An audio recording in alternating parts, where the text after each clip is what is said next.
Baik, Bismillahirrahmanirrahim. Assalamualaikum warahmatullahi wabarakatuh.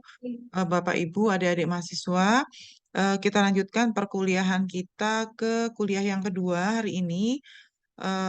Hari ini materi kita terkait dengan perilaku permintaan. Jadi, seperti di perkuliahan minggu lalu, saya sampaikan bahwa pasar itu ada konsumen, kemudian ada produsen, dan nanti bertemunya konsumen dan produsen itu akan membentuk pasar.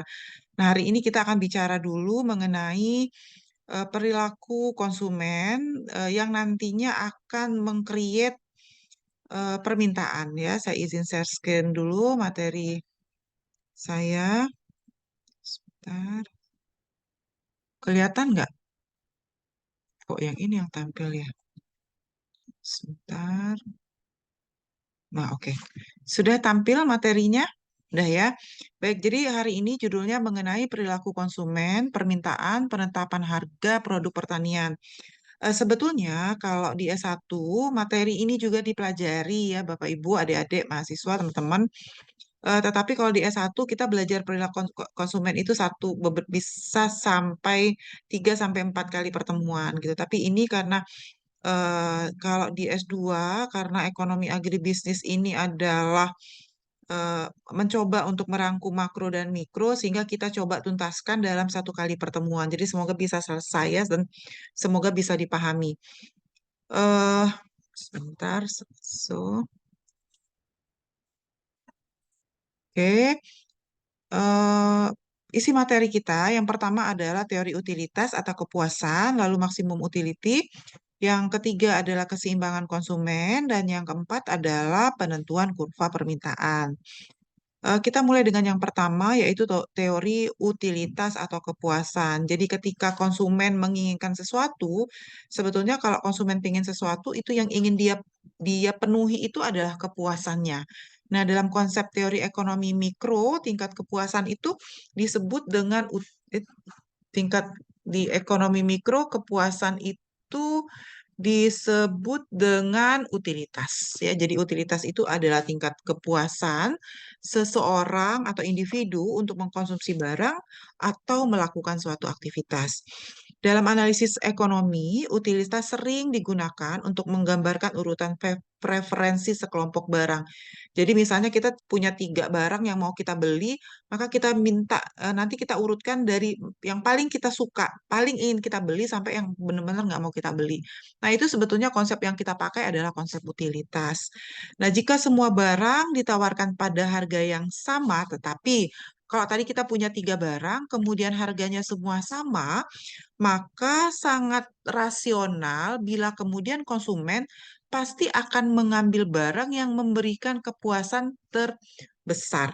Jadi, konsumen pasti akan ambil barang, kalau kita punya urutan beberapa barang, pasti akan ambil barang yang utilitasnya paling besar. Nah, kalau kita bicara utilitas, maka dalam konsep teori ekonomi mikro, utilitas itu digambarkan oleh kurva yang namanya kurva indifference. Jadi, semoga masih semua sudah pernah dengar ya kurva indifference. Jadi, kalau ngomongin perilaku konsumen, kurvanya namanya kurva indifference atau indifference curves. Apa itu? Kurva indifference menunjukkan preferensi konsumen. Tadi kita sampaikan bahwa kita mau bahas preferensi konsumen. Preferensi konsumen yang didasarkan pada asumsi bahwa konsumen dapat membuat urutan alternatif-alternatif yang disukainya. Nah, ini sebelah kanan, ini adalah gambar kurva indifferent. Misalnya, saya punya 2 barang, saya punya nominasi 2 barang, yaitu barang X dan barang Y. Jadi saya mau punya nominasi 2 barang, yaitu barang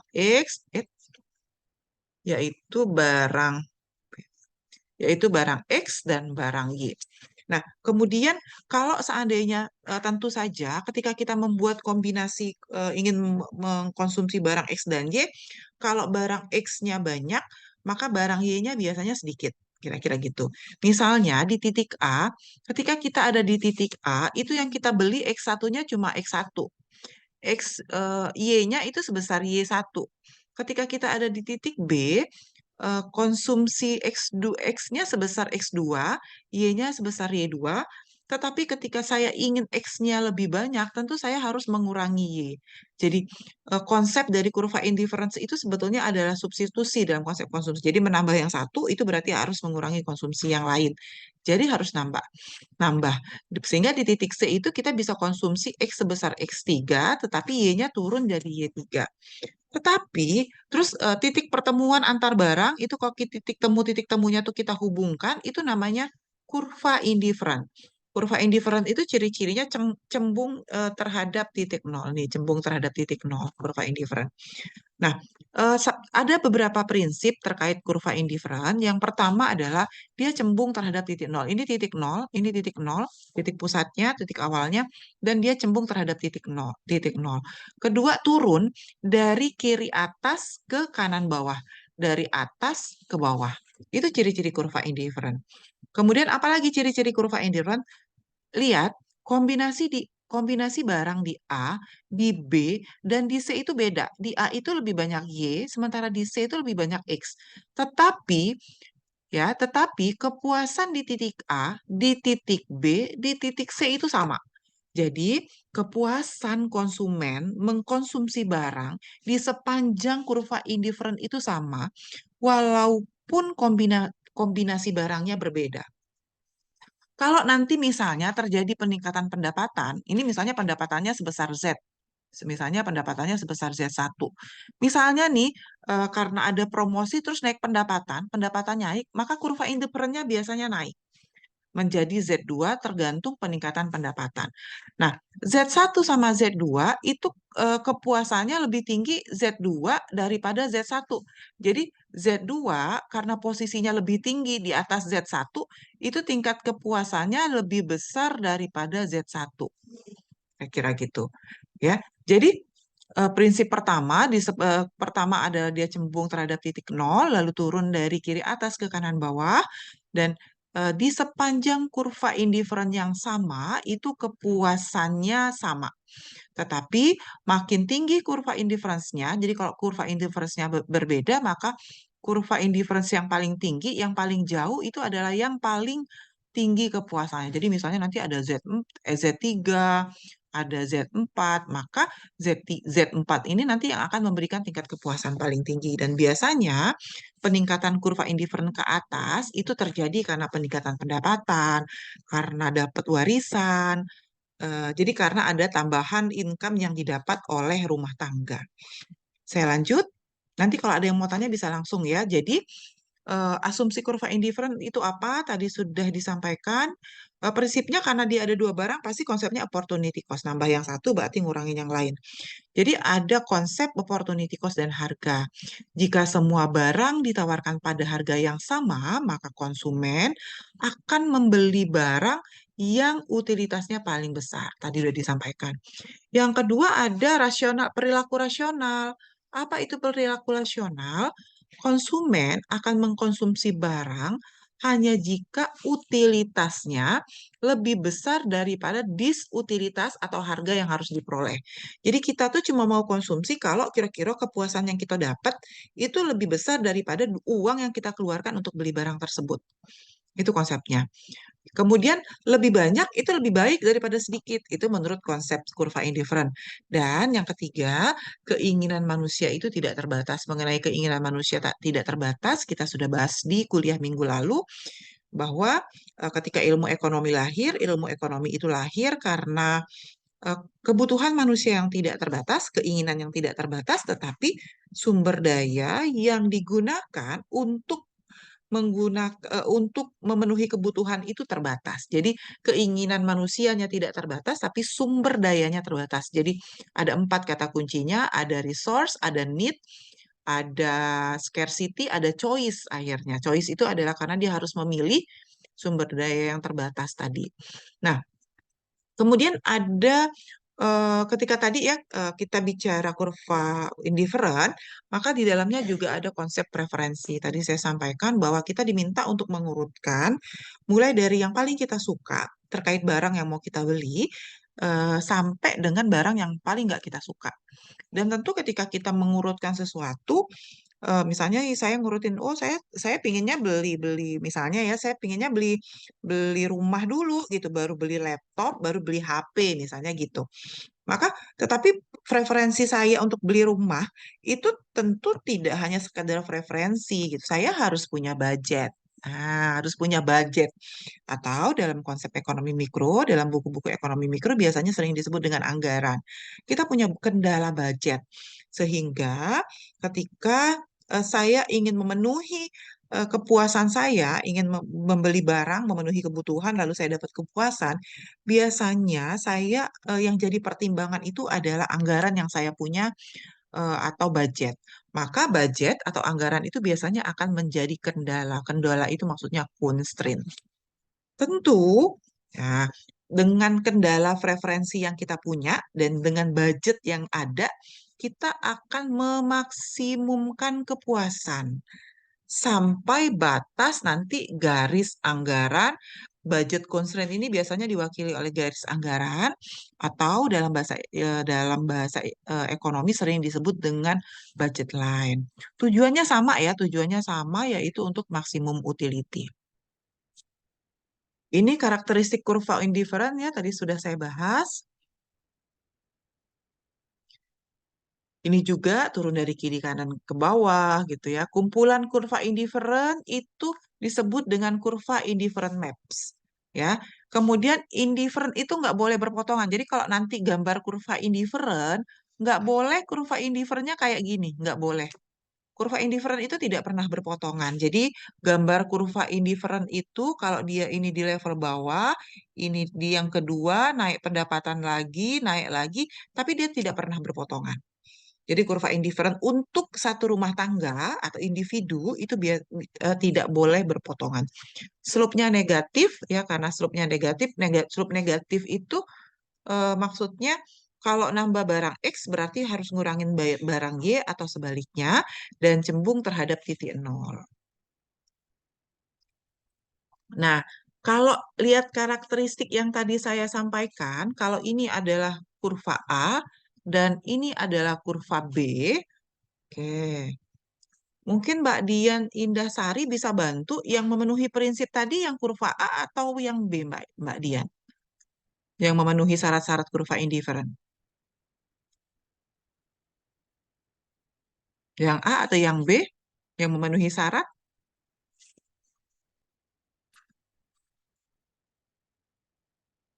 Ya, Mungkin saya, Bu ya Desi, silakan, silakan. kurva yang A, Bu.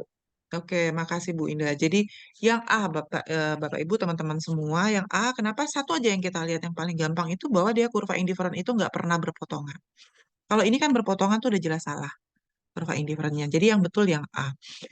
Tingkat kepuasan, saya ulangi kembali, tingkat kepuasan A, B, C itu kan kombinasi kombinasi barangnya beda ya. Di C itu X3-nya lebih banyak, di A itu Y1-nya yang lebih banyak, tetapi kepuasan di sepanjang kurva sama. Tetapi kalau dia sudah naik ke IC2, maka kalau di IC2 ini kita kasih titik D, kepuasan di D itu lebih tinggi daripada di C. Ya, jadi kalau dia naik kurva indifferentnya berarti kepuasannya juga meningkat dan penyebab peningkatannya itu bisa karena peningkatan pendapatan, dapat grant dan sebagainya. Jadi, nah ini ada pertanyaan mana yang lebih tinggi kepuasannya? Tadi sudah saya jelasin sebetulnya. Jadi, ada yang bisa jawab? Yang lain, Mbak Jawab lagi ya, Bu. Pujiati? Heeh. Silakan. U2. Iya, ya oke baik. Yang U2 yang lebih tinggi tadi sudah dijelasin. Jadi yang lebih U2 yang lebih tinggi ya Bapak Ibu. Jadi kalau dia semakin ke atas, tapi nanti misalnya kehilangan pendapatan, maka kurva indifference-nya akan turun biasanya seperti itu untuk rumah tangga yang kehilangan pendapatan. Nah, tadi eh, yang ingin materi kedua kita adalah maksimal utility. Tadi salah satu yang disampaikan di dalam materi ini bahwa konsumen itu pasti pengennya maksimum utilities. Dia pengen kepuasannya itu maksimum. Nah, kita masuk ke materi kedua, gimana sih cara konsumen bisa dapat kepuasan maksimum sebetulnya. Jadi, Eh, Model utilitas itu adalah model ordinal, jadi kepuasan itu tidak dapat diukur sebetulnya dengan satuan apapun, walaupun orang-orang ekonomi mikro kuantitatif itu sudah mencoba untuk mengkuantifikasinya dengan menggunakan jumlah barang dan harga. Jadi fungsi utilitas itu adalah fungsi dari jumlah barang X, barang Y, barang Z, atau barang apa yang kita beli, dan keseimbangan kepuasan itu, jadi maksimum kepuasan itu terjadi pada saat ya marginal rate of substitution dari X dan Y itu adalah sama dengan perubahan X dibagi perubahan Y sama dengan minus marginal utility X dibagi dengan marginal utility Y. Minus ini sebetulnya hanya menunjukkan bahwa ketika kepuasan X-nya nambah, maka kepuasan Y-nya turun. Nah, untuk tahu batas maksimumnya nanti kita akan dibatasi oleh budget line atau garis anggaran. Nah, ini adalah kalau kita gambar ya, kita coba gambar kombinasi barang X dan Y secara manual, misalnya 1.A 19, titik B 26, 34, dan seterusnya, maka kita dapat kurva indifference. Maka marginal rate of substitution dari X dan Y adalah perubahan X dibagi perubahan Y. Maka kita ambil dua titik, misalnya dari 1 ke 3 sama 1 ke 2 sama 9 ke 6. 1 ke 2 berarti dia nambah 1, 9 ke 6 berarti -3. Maka di sini marginal rate of substitution-nya -3.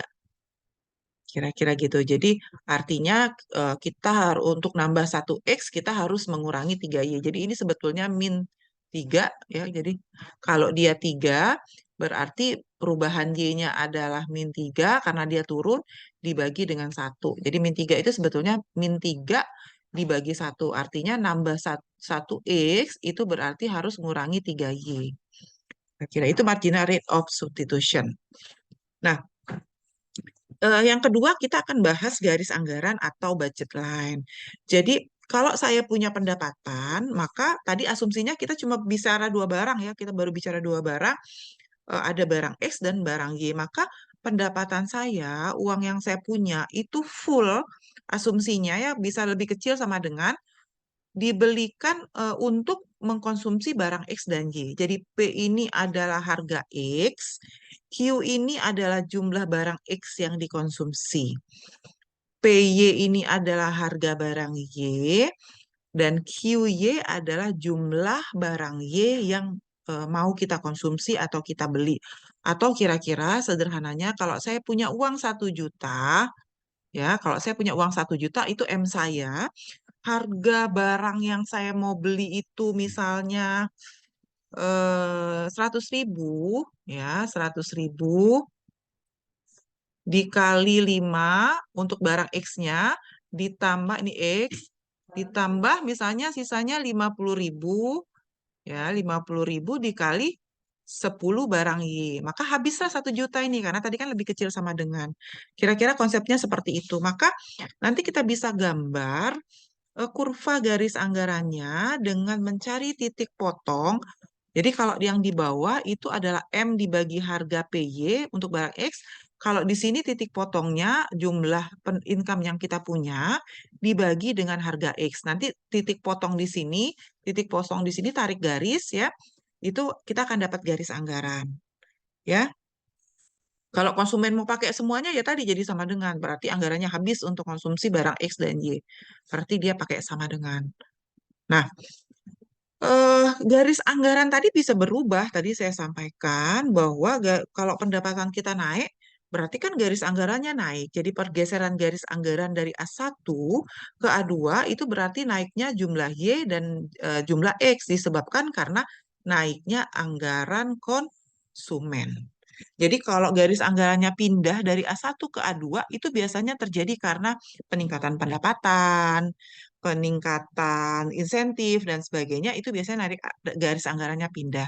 Tapi garis anggaran itu juga bisa disebabkan eh, pindah tempat itu bisa juga disebabkan karena turunnya harga barang.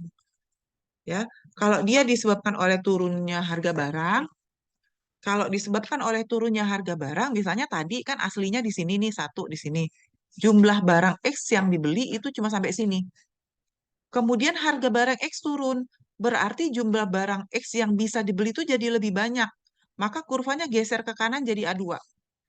Tapi yang Y tidak berubah karena penyebabnya adalah penurunan harga barang X. Kalau misalnya yang turun nanti adalah harga barang Y, kalau ini adalah Y, oke, kalau ini adalah Y dan ini adalah X, maka kalau yang turun harga barang Y, dia kurvanya buka ke Y seperti ini. Maka jumlah barang Y awalnya di sini yang bisa dibeli karena harga barang Y-nya turun, dia jadi lebih banyak. Tetapi karena harga barang X-nya tetap, dia tidak ada perubahan dengan harga barang X. Saya ulang ya, jadi garis anggaran itu bisa mengalami perubahan. Perubahan yang pertama bisa karena anggarannya naik. Kalau dia anggarannya naik, berarti konsumsi dua barang itu persis sama naik semua ke kanan. Y-nya naik, X-nya juga naik. Tetapi garis anggaran itu juga bisa mengalami perubahan karena penurunan harga barang.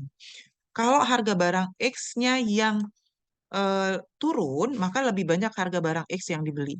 Tapi kalau nanti ada kasus di mana harga barang X-nya harga barang Y-nya yang turun, maka harga barang Y-nya yang akan lebih banyak dibeli. Nah, bagaimana menentukan kepuasan konsumen? Kepuasan konsumen, tadi kan kita, di mana sih konsumen itu secara grafis dapat kepuasan maksimal? Jadi secara teori, kepuasan maksimal itu diperoleh ketika kurva indiferen bersinggungan dengan garis anggaran. Tadi kita kan sudah punya dua kurva ya, Bapak Ibu. Kurva pertama adalah kurva indiferen, kurva kedua adalah kurva garis anggaran. Nah, kepuasan maksimum itu baru bisa diperoleh ketika kurva indiferen itu bersinggungan dengan garis anggaran. Nah, kira-kira kalau saya gambar di sini. Nah, disinilah kepuasan maksimumnya, Bapak Ibu. Jadi, disitulah konsumen akan dapat kepuasan maksimum. Ya, yang ingin saya, sekarang kita punya beberapa titik nih, ada beberapa case nih di sebelah kiri. Ada nggak yang bisa bantu menjelaskan ke saya kenapa D itu tidak memberikan kepuasan maksimum? Ada yang bisa bantu? Kenapa D tidak memberikan kepuasan maksimum? Ada Aldoni, ada Bu Leni, ada Mbak Widi, ada siapa lagi nih? Ada Husni. Silakan, ada yang bisa jawab? Ya, Anggarannya tidak cukup, Bu. karena anggarannya tidak cukup. Jadi, tidak logis. Memang kepuasan Alde, kalau di D kepuasannya lebih tinggi nggak Alde? Enggak, Bu. Eh, Oh, kalau kalau kepuasannya? anggarannya cukup, kepuasannya lebih tinggi. Kalau Kalau anggarannya anggarannya cukup, cukup, kepuasan iya, lebih tinggi. kepuasannya lebih tinggi. Kenapa kita tidak coba Muhammad Husni, kenapa kita tidak ambil titik B sebagai kepuasan? Kan kena juga tuh garis anggarannya. B, titik B nih. Kenapa kira-kira? Kenapa kita tidak ambil B pakai konsep tadi? Mana yang kepuasannya lebih tinggi? Mana yang ini? Gimana kira-kira? Kenapa kita tidak ambil titik B?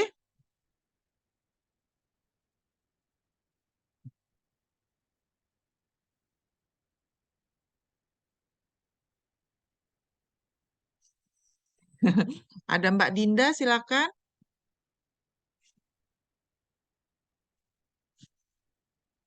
Bisa bantu Mbak Dinda? Bu Lutfiana, silakan Bu.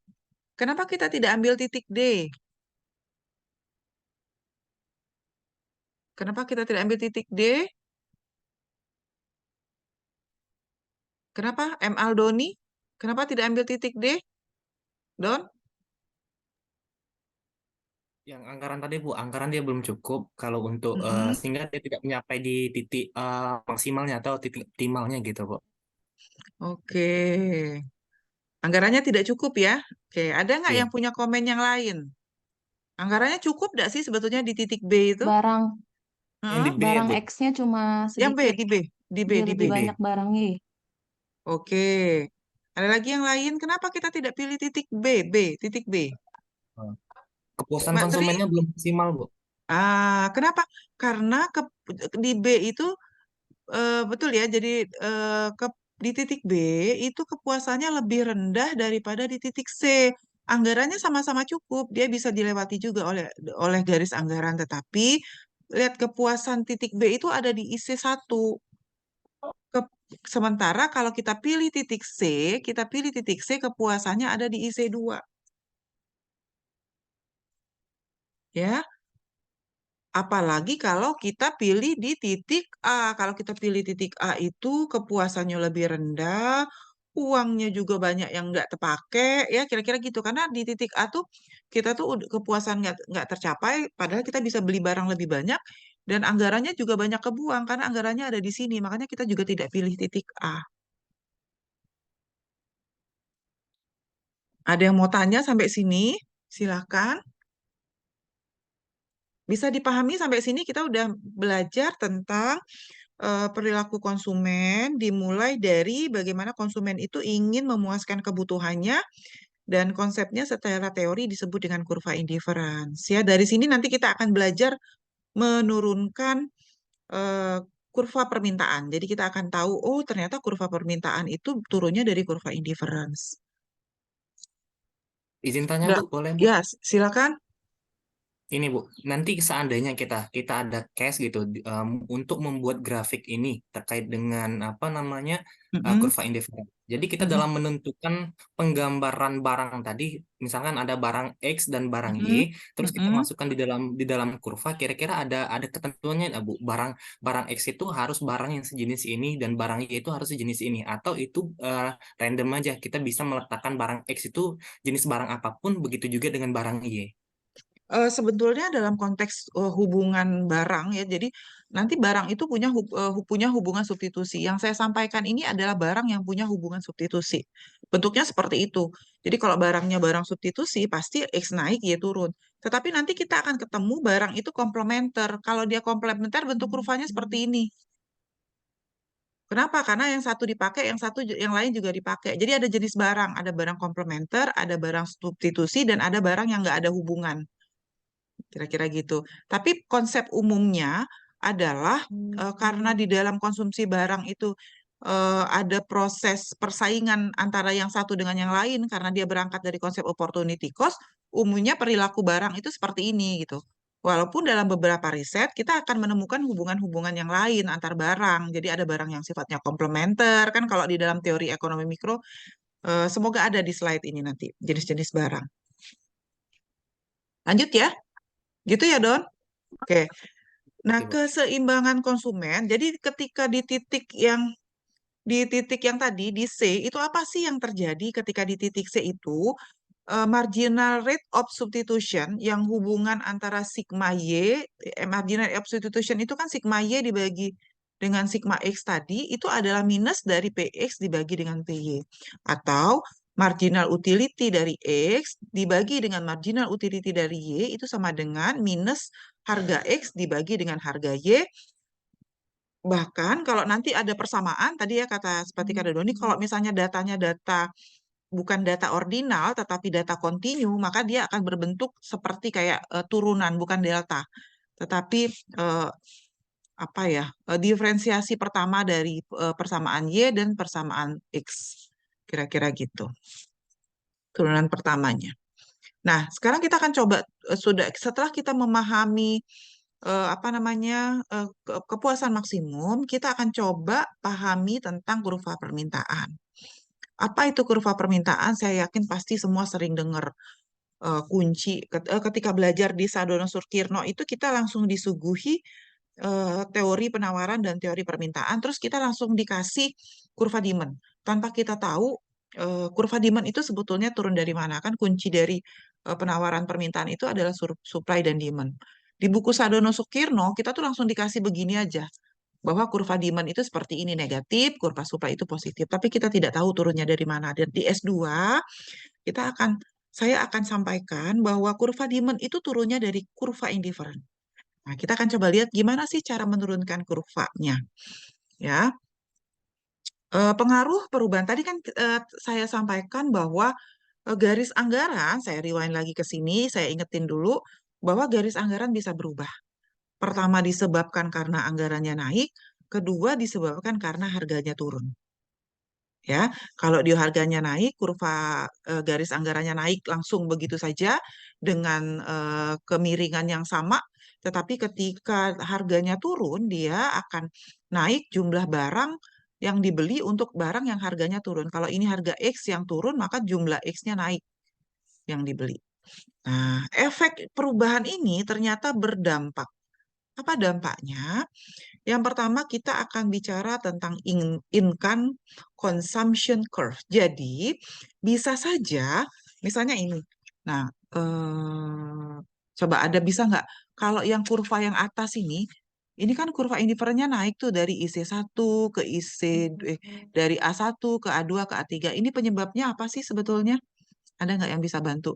Kurvanya geser dari A1, A2, A3 itu penyebabnya apa? Garis anggarannya bergeser ke atas tadi. Karena pendapatannya naik, naik juga, Bu. Karena pendapatannya naik ya. Pendapatannya naik. Oke, ya betul karena pendapatannya naik. Nah, jadi karena pendapatan misalnya nih awalnya golongan 2 PNS golongan 2 dia bisa belanjanya di sini. Ya, bisa belanjanya di sana. Kemudian lalu ketika pendapatannya udah golongan 3 belanjanya di sini. Prediksi diproyeksi ke bawah, oh ini X1-nya sebesar ini, X2-nya sebesar ini, X3-nya ini. Ketika naik lagi, sudah golongan 4, naik lagi konsumsinya. Nah, sekarang ini tadi kan peningkatan pendapatan nih sebesar I. Maka ini adalah I1, I2, I3. Kalau kita hubungkan titik potongnya tadi, I-nya tadi, maka kita hubungkan titik-titiknya, inilah yang namanya kurva Angel. Jadi kurva Angel atau kurva yang menunjukkan hubungan antara pendapatan dengan jumlah barang yang dikonsumsi itu sering banget kalau orang agribisnis, orang ekonomi itu dengar kurva Angel.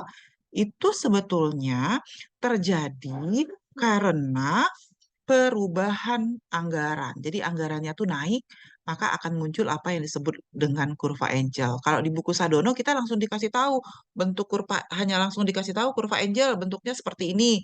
Hubungan antara barang yang dikonsumsi dengan pendapatan, income, dah gitu aja.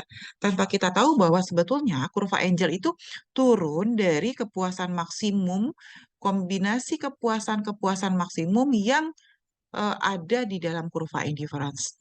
Nah, kalau seandainya titik-titik maksimum ini kita hubungkan, kita akan dapat kurva, ini titik ini, kurva yang ini, kurva ini. Kita akan dapat kurva namanya ICC. Apa itu? Income Consumption Curve. Bisa ikuti sampai sini? Ada yang mau tanya? Ada yang mau tanya? Nggak bertanya tuh bisa karena dua hal. Bisa karena memang paham, atau bisa karena bingung, masih bingung, atau bisa karena belum paham. Gimana? Bisa ikutin? Lanjut ya? Boleh Nanya, Bu. lanjut? Ah, Nanya, Bu. boleh, boleh. Tanya Silakan. Bu, tanya Bu.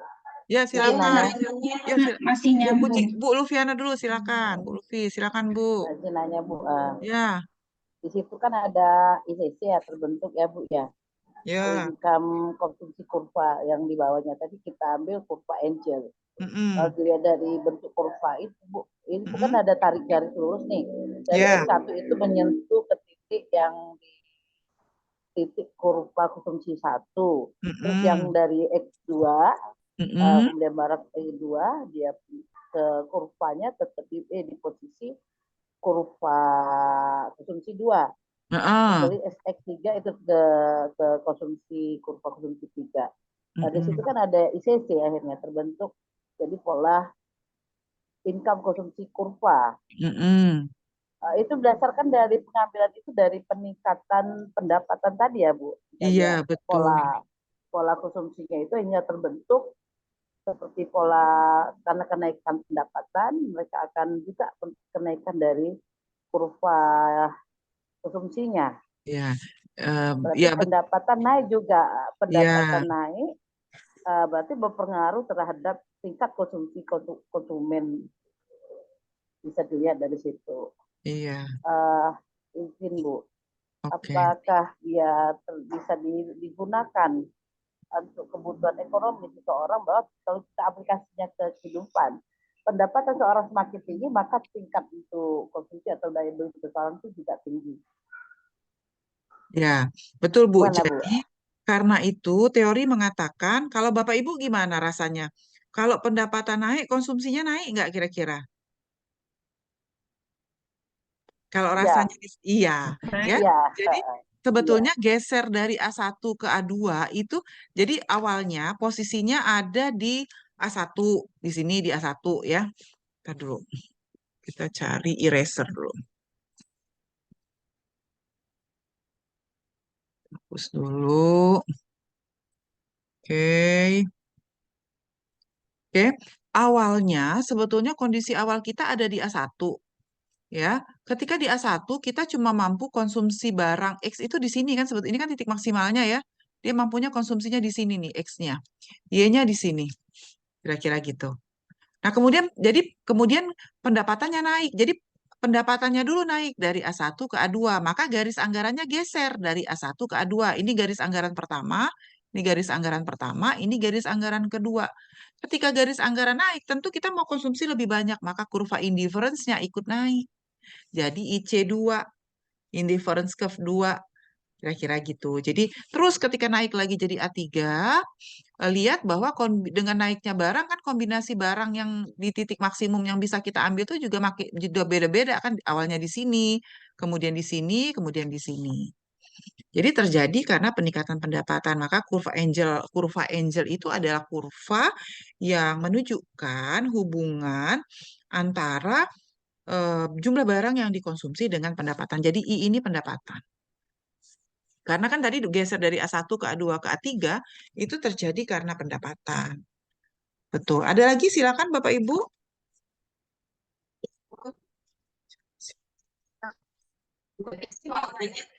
Ya, Mbak Pujiati silakan.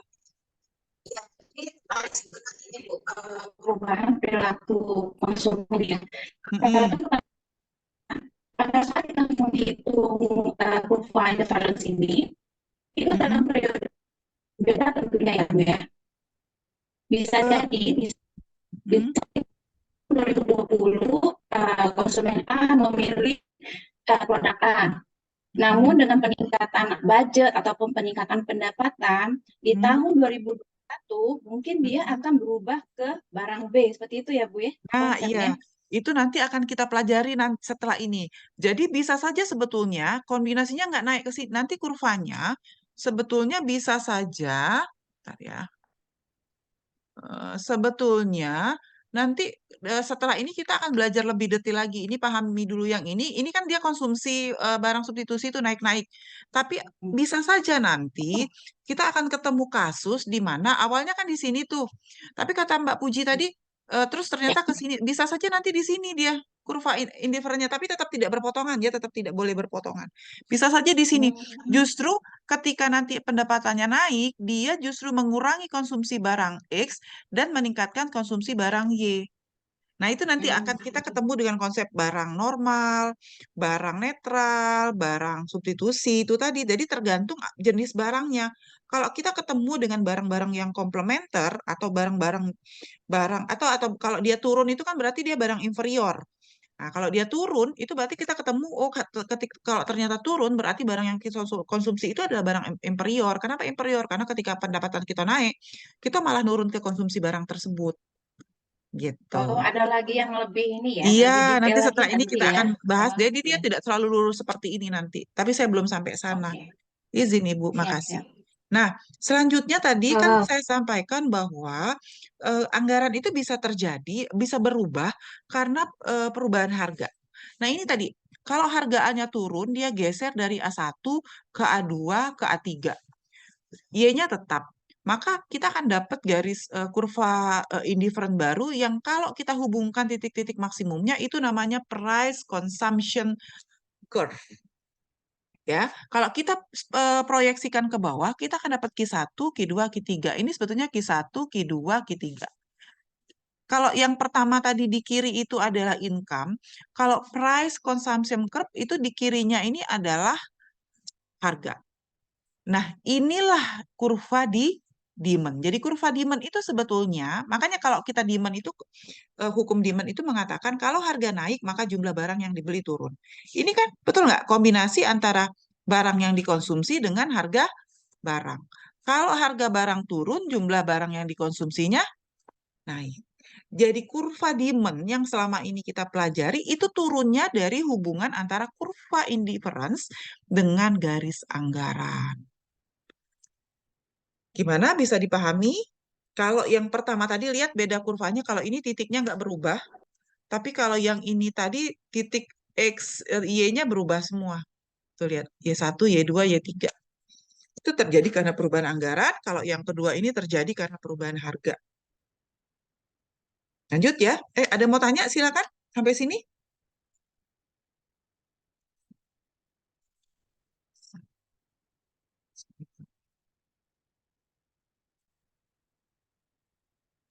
Oke. Bu, Nah, ini yang izin bertanya, ya Ibu, silakan.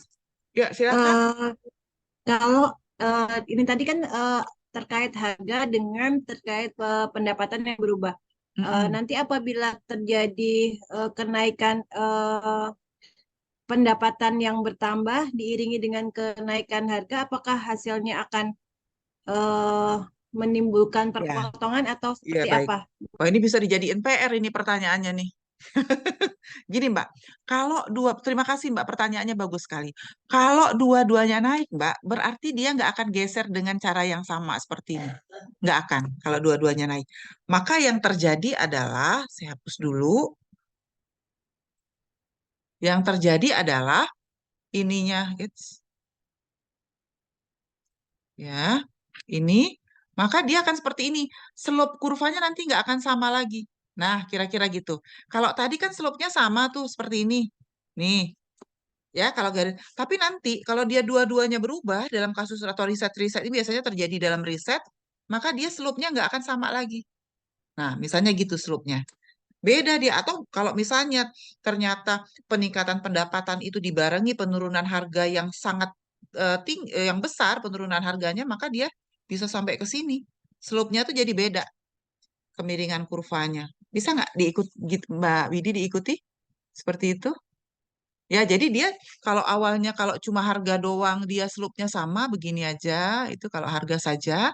Tapi ketika nanti dia dua-duanya berubah, dia bisa seperti ini. Kalau dia yang awalnya seperti ini, misalnya yang sama, tapi ketika dia naik dibarengi dengan itu tambah banyak lagi barang yang dia beli.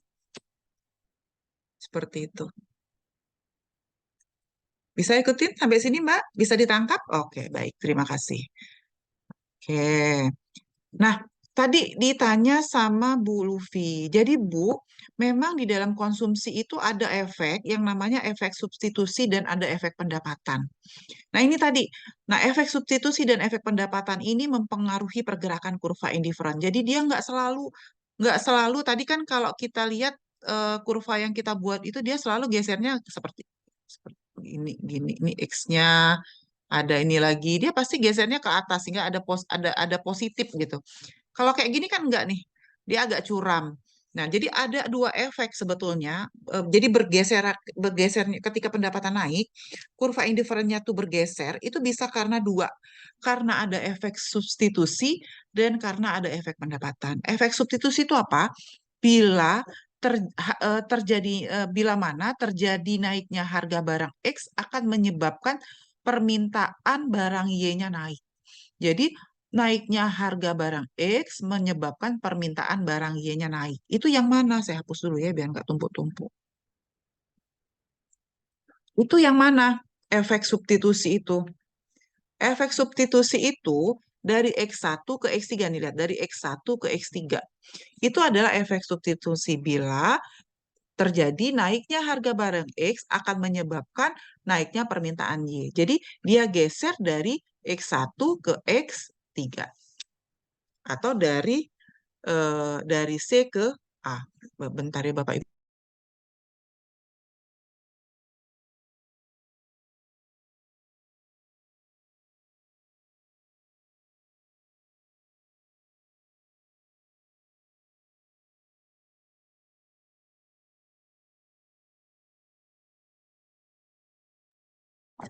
Oke. Nah, Eh, terjadi karena situasi di mana naiknya harga barang X akan menyebabkan, jadi kalau harga barang X naik, pasti kita nggak, pasti kita akan ngurangi barang X dan nambah permintaan barang Y-nya. Tetapi ada juga efek pendapatan. Efek pendapatan itu di mana situasi di mana naiknya harga barang X naik itu menyebabkan terjadinya penurunan relatif dari pendapatan. Harga barang X naik itu menyebabkan kita tuh jadi ngerasa lebih miskin gitu untuk beli barang X. Sehingga efek pendapatan itu adalah pindah dari X2 ke X3. Kan kalau dia pendapatan yang berubah, dia kurvanya geser tuh.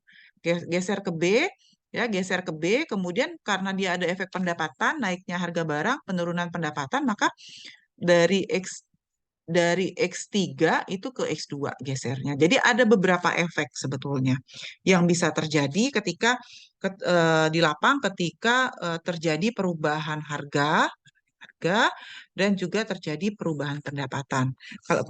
Kalau seandainya perubahan barang yang dikonsumsi itu terjadi karena pendapatan, namanya efek pendapatan. Tapi kalau seandainya dia terjadi karena penurunan harga atau peningkatan harga, maka disebut efek substitusi. Nah, ini efek substitusi untuk barang inferior. Tadi saya sampaikan kalau barang inferior itu adalah kenaikan pendapatan konsumen justru akan menurunkan konsumsi barang. Jadi kalau dia barang inferior, awalnya dia akan geser efek substitusinya dari X1 ke X3. Nah, ini dari X1 ke X3. Nah, kalau yang tadi barang normal dia gesernya ke sini, ini barang normal, gesernya ke atas ke kanan Y. Tapi kalau barang inferior itu justru dia gesernya barang given, barang inferior itu justru kalau yang tadi dia gesernya ke sini gitu kan B-nya. Nah, kalau yang barang inferior dia malah balik ke sini. Jadi dari X2 ke X3 dia malah mengurangi konsumsi X barang given. Makanya tadi pendapatannya naik tapi konsumsi barang X-nya malah turun. Total efeknya adalah X1 dan X3. Ini total efek. Ini total efek. Ada juga barang given. Barang given adalah eh, sifatnya menyerupai barang inferior. Sifat khususnya adalah jika harga barang inferior turun, maka jumlah permintaannya juga akan turun. Jadi itu barang ya. Jadi efek total substitusinya X1 X3, ini X1 ke X3, kemudian efek pendapatannya itu X2 X1 ke X3, ini X1 ke X3, kemudian efek pendapatannya itu dari X3 ke X2 ke sini. Jadi ada macam-macam sebetulnya. Jadi kurvanya bisa sampai ke sini gitu, Bu. Nggak tergantung jenis barang yang akan kita konsumsi itu apa. Nah, kita juga akan ketemu dengan barang normal dan barang